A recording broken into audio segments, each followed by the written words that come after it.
Good evening friend, আজকে আবার একটি ভিডিও নিয়ে চলে এসেছি আপনাদের কাছে। আমাদের চ্যানেল এআইপিসি অ্যান্ড সলিউশন। আপনারা প্রতিনিয়ত চ্যানেলের সাথে আছেন এবং ভালো লাগছে আপনাদের ভালো সাড়া পাওয়ার জন্য। তার জন্য অনেক অনেক ধন্যবাদ। ভালো থাকবেন আপনারা। আজকের যে ভিডিওর বিষয় হতে চলেছে, এই ভিডিওর বিষয়টি একটু অন্যরকম। এই ভিডিওটি হচ্ছে আপনারা যারা বাইক বা স্কুটি কিনতে চাইছেন বা ব্যাটারি চালিত গাড়ি কিনতে চাইছেন, কিন্তু ভাবছেন টাকা তো নেই কাছে, তাহলে নিশ্চয়ই আপনারা ফাইন্যান্সের পথে যাবেন। দেখুন, ফাইন্যান্সের পথে গেলে যে সমস্ত এনবিএফসি কোম্পানি ফাইন্যান্সগুলো বসে থাকে গাড়ির শোরুমে, সেখান থেকে যদি আপনারা ফাইন্যান্স করেন, আপনাদের কিন্তু একটা কপালে চিন্তার ভাঁজ চলে আসে। কারণ তারা চড়া সুদে ফাইন্যান্স করে দেয়, চড়া সুদ। আপনি যদি মোটামুটি ৮০-৯০ হাজার টাকা লোন করেন, 3 বছরে দেখা যাচ্ছে ৩৫০০ টাকা করে কিস্তি দিতে হবে। এই 3 বছরে অন্তত ৩০ থেকে ৩৫ হাজার টাকা সুদ দিতে হবে, এবং তার সাথে প্রসেসিং ফিস, ইন্স্যুরেন্স যাবতীয় কাটবে। তাহলে আপনারা গাড়িটা নেওয়ার পরে আপনারা কিন্তু শান্তিতে থাকবেন না। মাথায় একটা চিন্তা থাকবেই যে আমার মাস গেলেই ৩৫০০ টাকার কিস্তি কিন্তু দিতে হবে।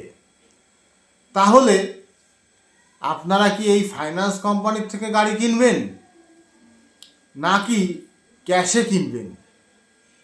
এটা একটা দ্বিধাবোধ হয়ে গেল আপনাদের কাছে।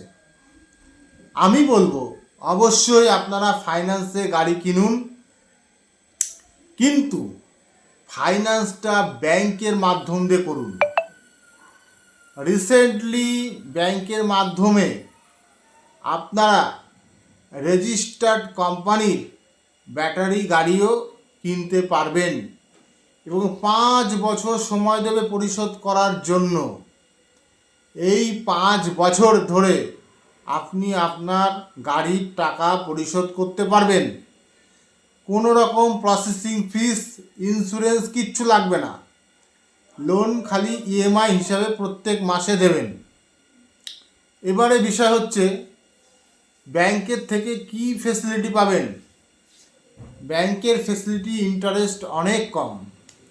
যেটা ৩৫০০ টাকা দিতে হচ্ছিল ইএমআই, সেটা আপনার হাফ চলে আসবে, ১৬00-১৭০০ টাকায় চলে আসবে। আপনি 5 বছর ধরে দেবেন, ম্যাক্সিমাম মেরে কেটে ১৫,০০০ টাকা ইন্টারেস্ট দিতে হবে 5 বছরে। তাহলে বিরাট একটা সুযোগ ব্যাংক থেকে লোন নিয়ে গাড়ি কেনার। হঠকারিতা সিদ্ধান্ত না নিয়ে ভেবে চিনতে আপনারা গাড়ি কিনবেন। গাড়ি প্রত্যেকটা মানুষের জীবনের শখ এবং চলার পথে সঙ্গী হয়। তাই চিন্তার ভাঁজ কপালে নিয়ে গাড়ি চালাবেন না, চিন্তাকে কম রেখে গাড়ি চালাতে হবে।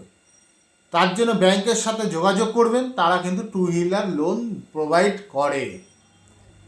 এই 2 হুইলার লোন ব্যাংক থেকে নিতে গেলে কিছু ক্রাইটেরিয়া অবশ্যই লাগে, যেটা ফাইন্যান্স কোম্পানিতে একদম সহজ, ইজি হয়ে যায় লোনটা, কিন্তু ব্যাংকের কিছু ক্রাইটেরিয়া আপনাকে মেনটেন করে নিতে হবে।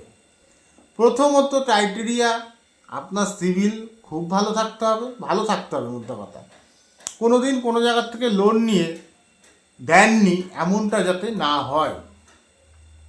দ্বিতীয়ত, আপনার যে কোনো একটি ব্যাংকের 1 বছরের স্টেটমেন্ট জমা দিতে হবে, এবং যদি আপনি বিজনেসম্যান হন, ব্যবসাদার হন, অবশ্যই 3 বছরের আইটি ফাইল দিলে খুব ভালো হয়। 2 বছর দিলেও হবে, কিন্তু আইটি ফাইল থাকতে হবে। আর যদি আপনি প্রাইভেট কিংবা সরকারি চাকরিজীবী হন, তাহলে স্যালারি স্লিপ 6 মাসের দিলেই আপনি এই লোনটার জন্য এলিজিবল হবেন। এবং এই লোন বর্তমানে কানাড়া ব্যাংকে খুব সহজভাবে দিচ্ছে। আপনার পার্শ্ববর্তী কানাড়া ব্যাংক যদি থাকে, আগে ওখানে যোগাযোগ করবেন। তারপর যদি কানাড়া ব্যাংক আপনার এলাকায় না থাকে, তাহলে অন্য অন্য ব্যাংকে যোগাযোগ করতে পারেন। তবে লোন ব্যাংক থেকে নিয়ে গাড়ি কেনা ভালো, এটা আমার মতামত। আজকের ভিডিও এটাই ছিল আপনাদের জানানো। যদি ভালো লাগে, যদি উপকারে আসে, অবশ্যই কমেন্ট বক্সে কমেন্ট করে জানাবেন ভিডিওটা কেমন হলো এবং আপনাদের উপকারে এসেছে কি না। আর যদি এসে থাকে একটা লাইক, কমেন্ট, শেয়ার দেবেন অবশ্যই। আর যারা নতুন আসছেন অবশ্যই চ্যানেলটিকে সাবস্ক্রাইব করবেন আগামী দিনে আরও ভালো ভালো ভিডিও পাওয়ার জন্য। ধন্যবাদ, ভালো থাকবেন, সুস্থ থাকবেন।